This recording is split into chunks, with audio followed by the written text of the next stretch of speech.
Bago po ang lahat, nais ko po batiin ang ating mga katatayan ng Happy Father's Day po sa ating lahat. Nawa ay na-enjoy nyo ang inyong araw. Sino po dito yung mga tatay na? 1, 2, Ayan. Yan. So, yung mga mga tatay na? 1, 2, 3. So, tatlo. Pang-apat po pala ako, no? So, ngayon, dahil yung special day, sabi lang nila ngayon ay Father's Day. So, kaya binigay sa aking passage ni Brother Ira ay will about the about Father.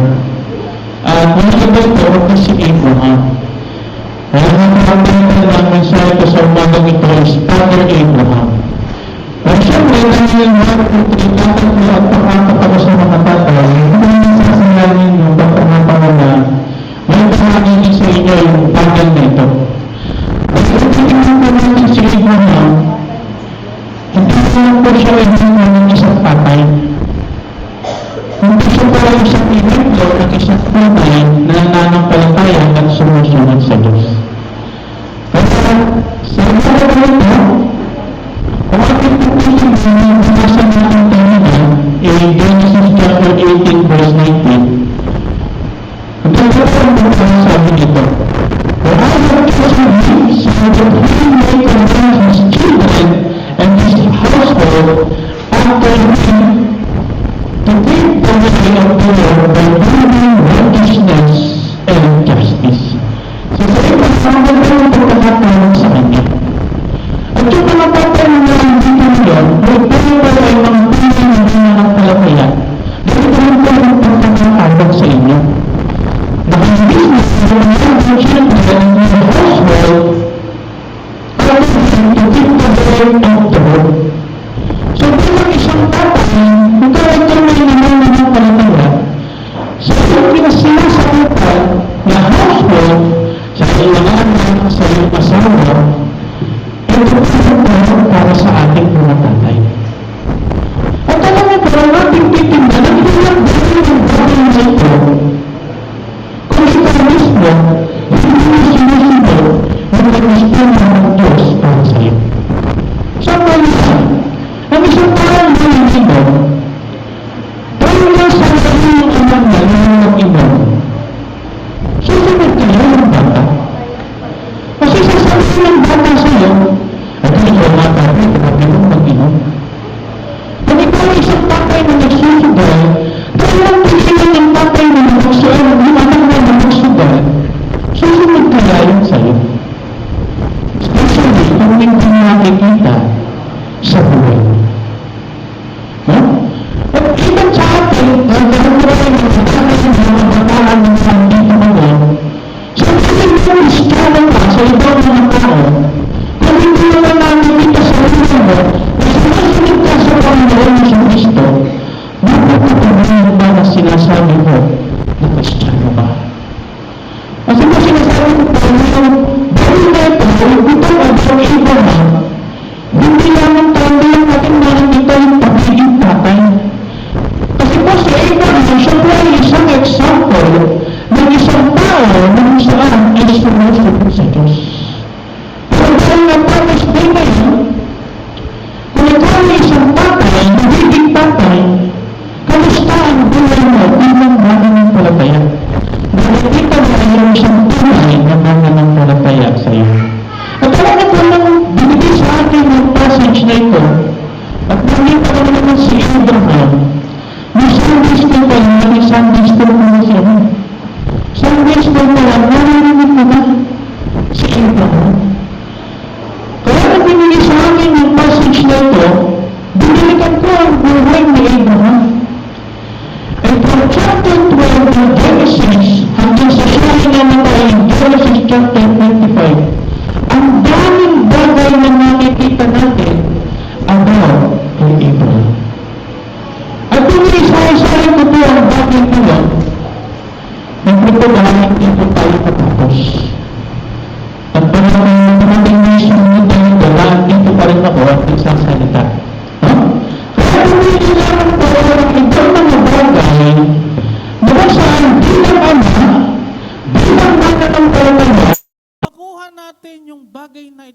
especially kung tayo po ay susunod sa Diyos. Kasi bilang ama, ito dapat yung makita ng anak mo. Bilang ama, ito dapat yung pinamumuhay mo na maaaring sundan ng anak mo. Siyempre, sa akin din, para sundan ng anak ko. Na makita sa akin yung mga bagay na dapat gawin, especially sa pagsunod sa kalooban ng Diyos. At binalikan ko po ang mga bagay na ito. Bumalik po ako sa chapter 12. Sa chapter 12 ng Genesis kung saan tinawag ng Diyos si Abraham sa pagsunod sa Kanya. At marami po tayong makikita dito. Marami tayong makikita dito sa buhay ni Abraham bilang isang mananampalataya, bilang isang tatay na dapat makita sa ating lahat. Alam niyo po, kauna-unahan na makikita natin kay Abraham, he abandoned things that might hinder him in following and knowing God. Kasi po inutusan si Abraham. Anong utos ng Diyos kay Abraham? Unang-unang utos kay Abraham is what? Now the Lord had said to Abraham, get out of your country. Huwag niyo na pong isipin na, Pastor, kailangan ko bang mag-OFW? Hindi po ganon. Pero kung titingnan natin, mahirap po ang bagay na ito na inutos ng Diyos kay Abraham. Kasi po kung aalis ka sa iyong country at pupunta ka sa ibang bansa, iba na po ang kultura, tama po ba? Iba na po ang klima. Yung lutong bahay na kung saan ay yung inaasam, hindi mo masyadong makikita sa ibang bansa. Kaya ganun pong kahirap, even the dialect, even the language, di ba, nag-i-English na si Pastor, kasi nasa ibang bansa na. Pagdating sa ibang bansa, ang hirap. Minsan nga pagkakamalang ka pang pipi doon. Kasi minsan may nagkwento sa akin, gusto niyang bumili, hindi niya alam ang sasabi. Kasi hindi niya alam kung paano bumili sa lugar na yon. Napagkamalan tuloy siyang pipi. So kung titingnan natin, the first thing na inutos ng Diyos kay Abraham is to get out of your country. Pangalawa is this. Pangalawa is what? Your family. Isipin niyo naman po ang bagay na yan. Yung family mo, siya halos mismo ang mas nakakaintindi sa'yo. Tama po ba? Bukod sa Diyos, ha?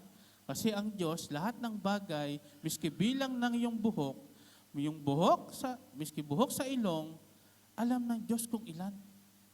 Alam niya nga kung anong oras ka magigising sa umaga. Pero dito, pinaiwan ng Diyos yung family ni Abraham. It talks about family and relatives na kung saan sila yung nakakakilala sa'yo. Yung nga lang bumagsak lang ang mukha mo, alam na nila na may problema ka. Yung ngiti mo, nakala mo ngiting tunay, alam nila na peke yan. Because they are your family. Next thing is your father's house. Maiksi lamang po ito. From your father's house. Ang kultura po nila dati, the eldest son, yung pinakapanganay na anak ng tatay nila, sila po yung magmamana ng ari-arian ng kanilang angkan. So kung titingnan natin, the wealth or inheritance, pinapaiwan ng Diyos kay Abraham. Wow, sayang. Kung titingnan natin, sayang, no? Kasi kayamanan na yan. Lupa na yan. Mga hayop. Mga alagang hayop. Ang pangit pagkahayupan. Mga alagang hayop, mga pera. Pag namatay yung tatay ni Abraham, siya na yung magmamana. Pero anong sabi ng Panginoon? Get out of your country, from your family and from your father's house.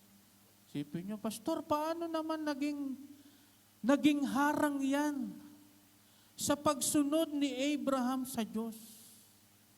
Parang hindi naman masama kung naandyan ka sa country mo, tama po ba? Hindi naman masama kung naandyan ka sa family mo. Hindi naman masama kung hintayin mo yung wealth or inheritance mo. Wala naman pong masama sa mga bagay na yan. Hindi yan maaaring maging hadlang. Pero alam niyo po kung bakit inutos siya ng Diyos kay Abraham? Ito po ang kasagutan. Kaya siya naging hadlang. Why? Next slide please. In Joshua 24:2, ito po kasi ang sinasabi. Your fathers, including Terah, father of Abraham, and the father of Nahor is what? They serve other gods. So yung bagay na yan, talagang kailangang iwan ni Abraham. Kasi kung hindi yan niiwan ni Abraham, baka makasama siya dito na pinagsisilbihan ang ibang Diyos. At yan po yung unang bagay na makikita mo kay Abraham sa kanyang pagsunod sa Diyos. Hindi pala yung family, hindi yung country, hindi yung wealth and inheritance, kundi may bagay doon na dapat niyang iwan. At yun ay ang kasalanan. Kasi po, to serve other gods is a sin. Tama po ba? That's what you call idolatry. And even to us, kung tayo po'y mga tatay, na mayroon tayong kasalanan na kung saan ay hindi natin maiwan-iwan, lagi nating pinamumuhay, yung bagay na yan dapat nating iwanan. Dahil yan yung bagay na kung saan ay maaaring humadlang sa atin sa pagsunod sa Diyos. Even as believers, sometimes hindi natin maiwan yung pagiging chismosa, sometimes hindi natin maiwan yung mga bisyo, sometimes hindi natin maiwan yung mga bad habits natin, na kung saan yung mga bagay na yan, ang nag-hold sa atin, para saan? Sa pagsunod sa Diyos. Kaya inutos ng Diyos ang bagay na yan. Kaya iniwan ni Abraham yung bagay na yan, for what? Sa kanyang kagustuhang pagsunod sa Diyos. At yan yung mga bagay, mga excess baggage ng mga mananampalataya, kaya hirap na hirap sumunod, sundin ang kalooban ng Diyos. Kaya kung ikaw ay isang tatay, nais mong maging ehemplo sa iyong anak, first na bagay, abandon those things that hinders us in following and knowing God. Kasi kung manatili doon si Abraham, baka yung ibang Diyos ang kilala niya. Baka yung ibang Diyos ang mas pinagsisilbihan niya. Mas ibang Diyos yung pinaglilingkuran niya at sinusundan niya. At hindi yung Diyos na buhay na tumawag sa kanya. And that's the number one point na nais kong ipakita sa ating lahat.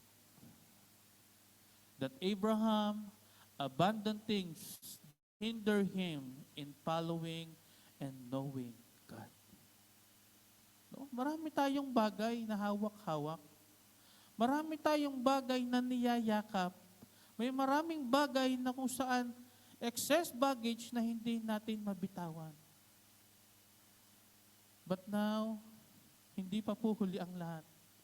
Iwan natin ang bagay na yan at patuloy tayong sumunod sa Diyos. Pangalawa kung nakita ko po kay Abraham, he is looking forward to the promises of God. Ito yung pinanghawakan niya. At bilang mga tatay, ito rin po yung mga bagay na dapat nating panghawakan. Especially marami tayong kinakaharap na problema, pagsubok sa buhay, even mga mananampalataya, ganun din. Sometimes nalulupay-pay tayo at ayaw na nating sumimba, ayaw na nating maglingkod sa Panginoon, nakakalimutan natin yung mga pangako ng Diyos. Pero si Abraham, nagawa niya yung bagay na yon, naiwan yung kanyang country, yung kanyang family, yung kanyang inheritance na kung saan ay dapat sa kanya dahil sa mga pangako ng Diyos. Ang ganda ng pangako ng Diyos I will make you a great nation. At hindi ko na po iisa-isahin kung paano lumaki yung lahi ni Abraham. At alam niyo po ba, even sa panahon ngayon, andyan pa rin po at buhay na buhay ang lahi ni Abraham. Hindi po ito lahi na kadugo niya lang, kundi ito ay lahi dahil sa kanyang katulad na pananampalataya. At kung tayo po ay may katulad na pananampalataya ni Abraham, tayo po ay kasama sa nation ni Abraham. At kung inyo pong titingnan, kung inyo pong babasahin, ang Genesis, unti-unting lumaki ang lahi ni Abraham. Isipin nyo 75 years old si Abraham nung umalis.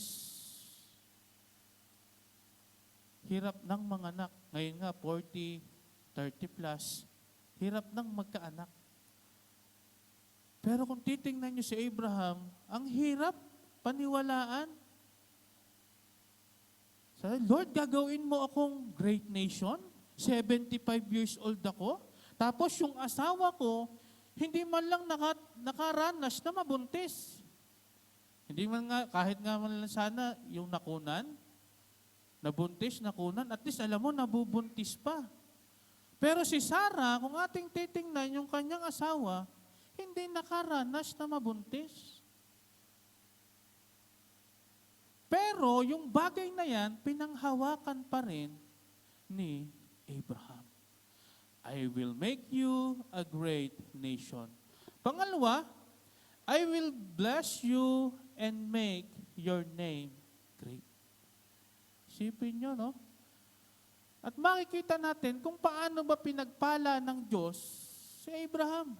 Ito po ang ating makikita. Una, pinagpala siya in material aspect.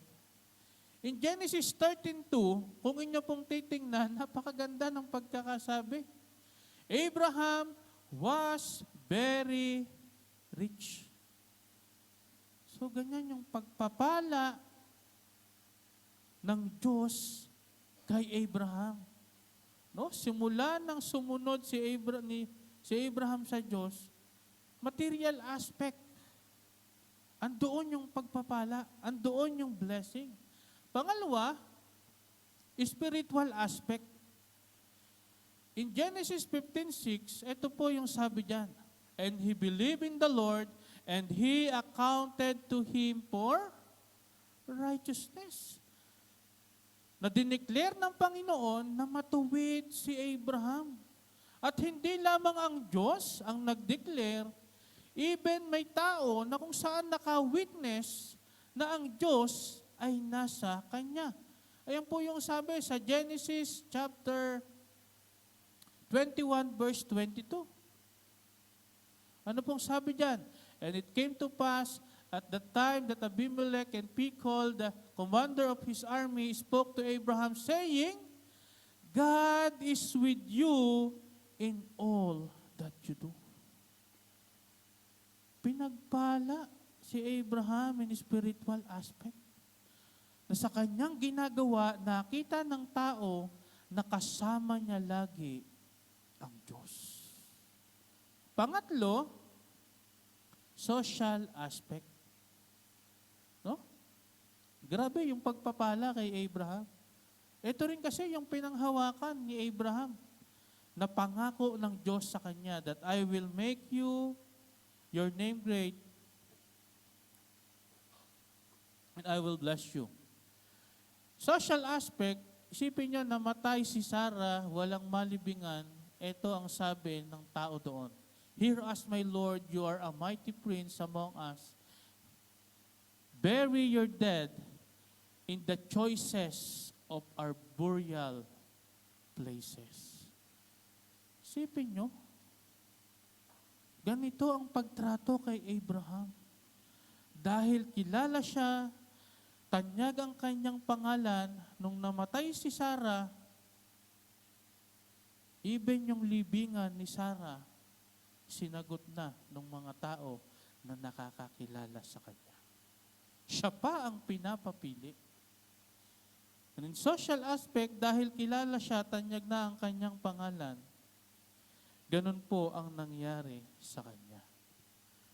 Next, so nakita natin, hindi lamang po siya pinagpala, hindi lang ginawang tanyag ang kanyang pangalan, hindi lamang siya ginawang great nation, ginawa din po siyang channel of blessing. Sabi po dyan in Genesis chapter 12 verse 2, and you shall be a blessing. Paano po naging pagpapala si Abraham? Alam niyo po, dahil si Abraham, kilala niya ang Diyos, dahil si Abraham may pananampalataya sa Diyos, dahil si Abraham ay sumusunod sa Diyos. Naalala niyo po si Lot? Si Lot, yung kanyang kamag-anak na kung saan ay nakipagtalo sa kanya dahil sa lupa.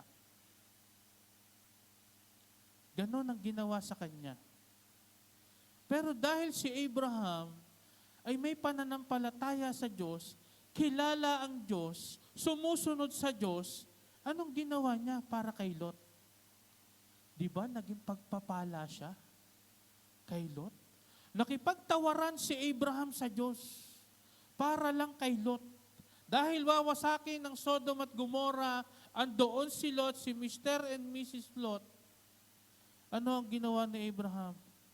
Lord, humihingi ng discount para maligtas si Lot. Kaya si Lot, that time, nung winasak ang Sodom at Gomorrah, buhay pa rin.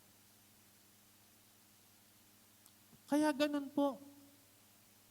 Sa pangako ng Diyos, na sinabi niya, thou shalt be a blessing, kaya si Abraham, naging pagpapala din sa iba. Channel of blessing. Kaya tayo din pong naandito ngayon, kung tayo ay tunay na mananampalataya, kilala mo ang Diyos, sumusunod ka sa Diyos, with a new heart, new mind, maging pagpapala din tayo sa iba. Ganon din po ang mga katatayan na naandito ngayon. Especially you. Dahil ikaw yung head ng family, maging pagpapala tayo sa ating sinasakupan. Maipakita natin kung paano maging pagpapala sa iba upang yung ating mga nasasakupan, makita nila kung ano ang dapat gawin para maging pagpapala din sa iba. Sunod po is a blessing of protection. In verse 3, sabi diyan, I will bless those who bless you, and I will curse him who curses you. Ang ganda ng protection dito ng Panginoon. Kung kaibigan ka ni Abraham, kaibigan ka rin ng Diyos. Pag binigyan mo si Abraham, bibigyan ka rin ng Diyos. Pero yung nakakatakot, yung sunod. Pag kinurse mo si Abraham, i-curse ka rin ng Diyos. Grabe yung pangako na pinanghahawakan ni Abraham, tama po ba? Ay, tunay nga lang, sinabi ng Panginoon, ng Panginoong Jesucristo, nung siya'y nabubuhay, pag sinampal ka sa kanan, ibigay mo rin yung kaliwa. Why? Kasi ang Diyos mismo ang gagante para sa iyo. Yan po yung pinanghahawakan ni Abraham. Na mga bagay na kung saan binitawan ng Diyos sa kanya, kaya niya nagawang iwan ang lahat para lang sa pagsunod sa Diyos. And lastly, salvation. Alam niyo po yung promise na salvation dito? Ito po is the foreshadow of the Lord Jesus Christ dahil sabi dito, and in you, all the families of the earth shall be blessed. Kaninong pangalan lang ba ang may kapangyarihan para ang lahat ay maligtas? In Acts chapter 4 verse 12, sabi po dito, nor is there salvation in any other, for there is no other name under heaven given among men by which we must be saved. At yung pangako ng Diyos kay Abraham, hindi all the families of the earth be blessed, dahil sa kanyang linya, magmumula sino? Ang Panginoong Jesucristo. Kaya naandyan yung pangako ng kaligtasan. Kaya ang lahat ng pamilya ay mabe-bless if they believe the Lord Jesus Christ. Kaya nga ang ganda ng tawag kay Abraham in Romans 4:11. Sabi diyan, kung titingnan yung naka-highlights na red, for he might be the father of all those who believe. He is the father of all those who believe. Kaya yung promise na salvation na nangyari in Matthew, Mark, Luke, John, sa Old Testament na andyan na po yung pangakong yan. At yung mga bagay na yan, kung ating titingnan, yan yung pinanghawakan ni Abraham na pangako ng Diyos. Kaya mga kapatid, mga minamahal na tatay na naandito ngayon, ito rin po yung pangako ng Diyos para sa ating lahat. Ang dapat mo lang gawin is what? To believe and to look forward sa mga pangako ng Diyos. Lastly, eto na po siya. He is an example of a person with a living faith. Si Abraham, siya yung ehemplo ng isang tao na kung saan ay may buhay na pananampalataya. Kaya sa mga tatay na naandito ngayon, sa mga tunay na mananampalataya, ito po si Abraham. Ano po yung makikita mo sa kanya in verse 4 ng chapter 12? So Abraham departed as the Lord had spoken to him. Talagang andoon yung willingness niya na umalis at sumunod sa Diyos. Kaya bilang mga tatay, kung nais mong magbigay ng ehemplo sa Diyos, ay sa mga anak natin, ito po si Abraham. Ganon yung willingness niya to follow God. Ganon ang willingness niya na i-abandon ng lahat. Ganon yung buhay niya na pinanghawakan niya yung pangako ng Diyos. At ganon ang willingness niya to depart and to follow God sa kagustuhan niya para kay Abraham. Kaya kung titingnan natin, wala nang pasto, wala nang, Lord, bakit? Sayang, ganito, ganto, ganon. There is no more why. Why? Kundi ano ang ginawa ni Abraham? Abraham departed as the Lord had spoken to him. After siyang utusan ng Diyos, after bigay yung pangako ng Diyos, ganon ang pagsunod niya sa Diyos. May nakita ba kayo? That Abraham spoke to God, Lord, I cannot do it. Lord, di ba pwede namang ganito? Lord, di ba pwede naman na dito na lang muna ako? But no. nung inutusan siya ng Diyos, nung nakita niya ang pangako ng Diyos, ganon ang response ni Abraham. No why, no buts. Kundi siya ay sumunod sa Diyos. Ganon po yung pananampalataya ni Abraham.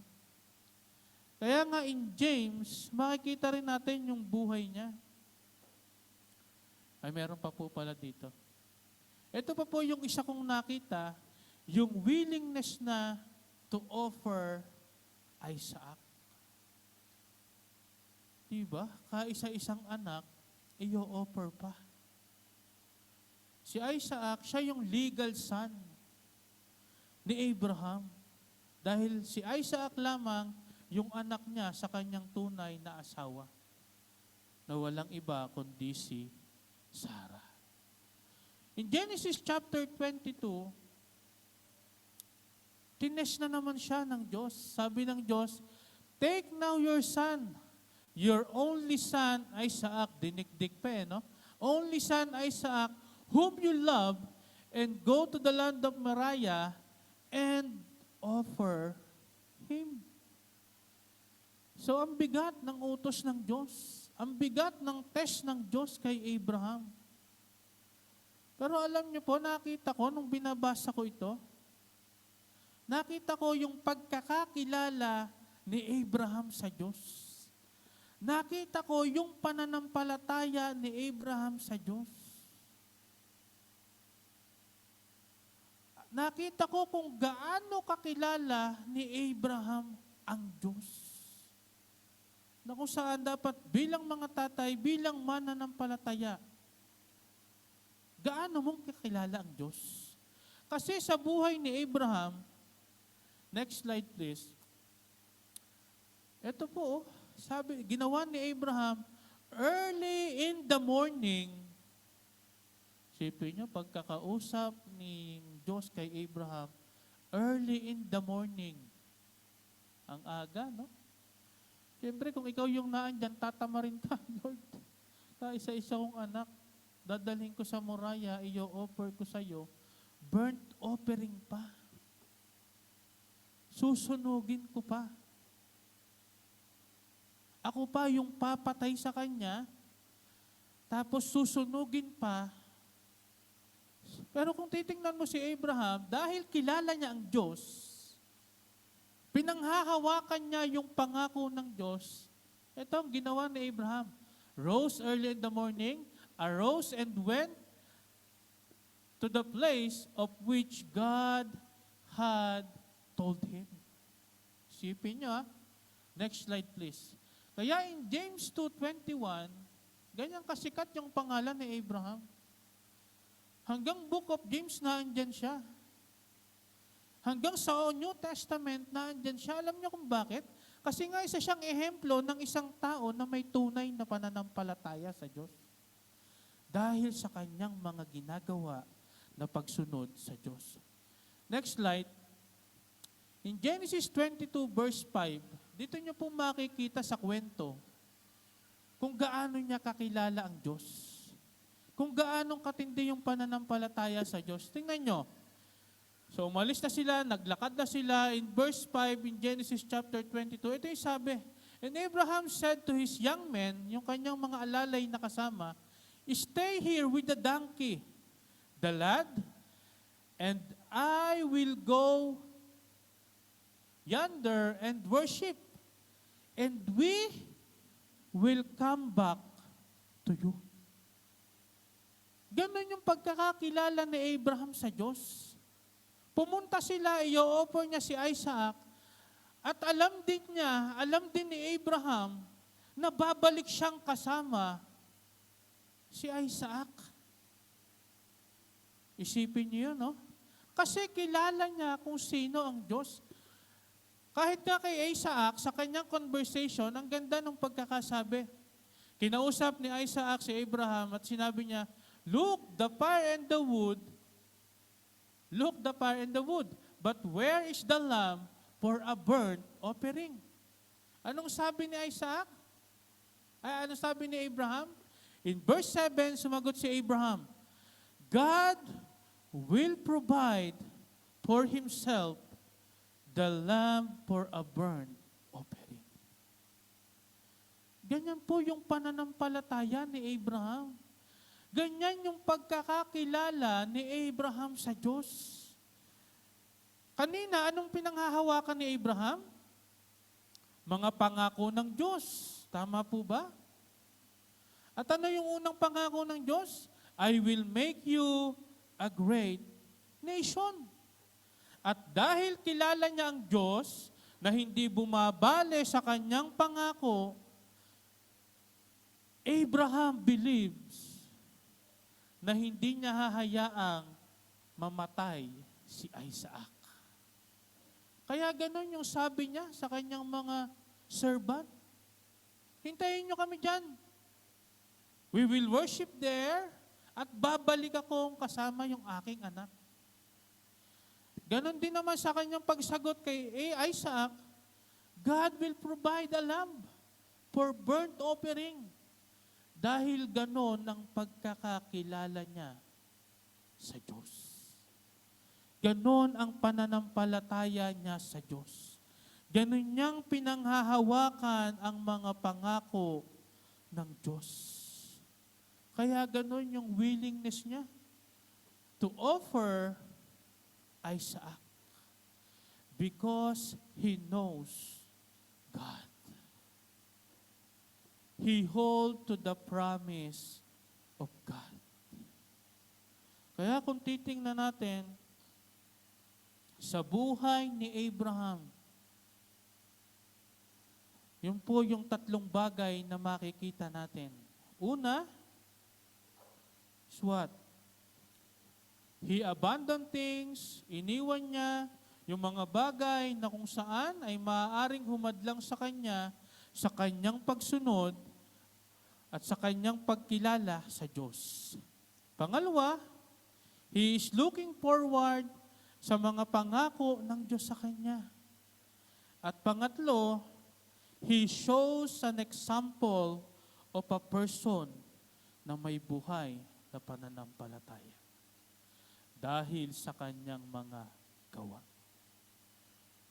Mga katatayan na naandito ngayon, this morning, ito rin po ang hamon sa atin.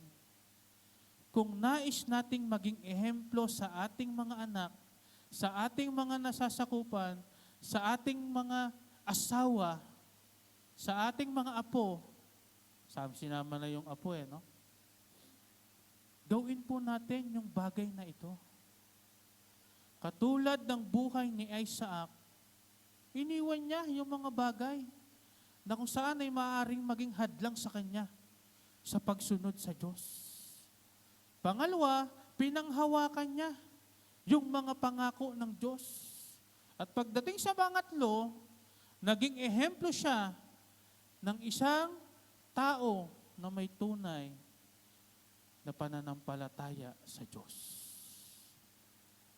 At sa mga naandito naman, sa aking mga mahal na tagapakinig, kung kayo po ay mga tunay na mananampalataya, ito rin po yung bagay na dapat nating gawin. Na makita sa atin yung pananampalataya na sinasabi natin, tayo ay Kristiyano, nakilala natin ng Diyos, na tayo sumusunod sa Diyos, ito rin po yung mga bagay na dapat nating gawin. Iwan natin yung mga bagay na humahadlang sa atin sa pagsunod sa Diyos, panghawakan natin yung pangako ng Diyos, at ipakita natin kung sino yung Diyos sa buhay natin. Dahil again, kung sasabihin mo lang na ikaw ay Kristiyano at hindi nakikita sa buhay mo, there's a question for you. Tunay ba akong mananampalataya? At sa mga tatay na naandito ngayon, you are chosen by God na maging tatay ng iyong mga anak. At meron kang napakahalagang responsibility. At yon ay ang maging ehemplo sa iyong mga anak. Kasi mas madaling magpasunod ng anak kung nakikita sa'yo yung inuutos mo sa kanya. Tama po ba? Mahirap na po kasi ngayon, no? Kasi ngayon, ang matindi, madaling magpasunod ng anak pag may reward. No? Sa mga bata nga, bata pa lang, ang hirap magpakain ng bata kung walang cellphone nakaharap.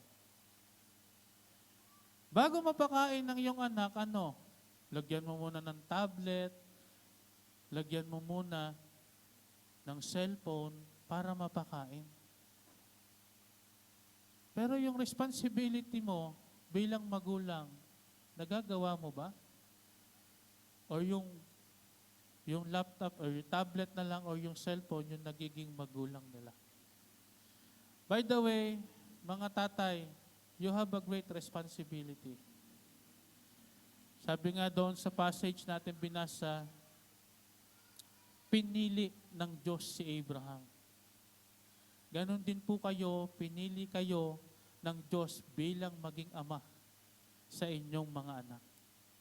At hindi niyo na po mababago yung bagay na yan. What you need to do is ipakita sa inyong mga anak ang pagsunod mo sa Diyos upang ikaw mismo o yung anak mo mismo ay makita nila na sumusunod ka sa Diyos. Amen po ba? Parang ang hirap mag-amen, no? Sige po, tayo po'y manalangin. Ama namin Diyos, dakila sa lahat, salamat pong muli sa inyong salita. Salamat pong muli sa ehemplo ni Abraham na kung saan nagamit namin, Lord, at aming napag-aralan ang kanyang buhay bilang isang ama, bilang isang tatay, na kung saan ay dapat maging ehemplo sa kanilang sinasakupan. Dahil ang hirap pong mapasunod ng anak kung hindi nakikita sa ama yung inuutos nila. At ganoon din po sa iyong mga tagapakinig, sa mga tao na kung saan naandito ngayon, sila po ay may mga tunay na pananampalataya sa iyo. I pray, Lord, na sa buhay ni Abraham ay may nakuha din po sila bilang isang tunay na mananampalataya.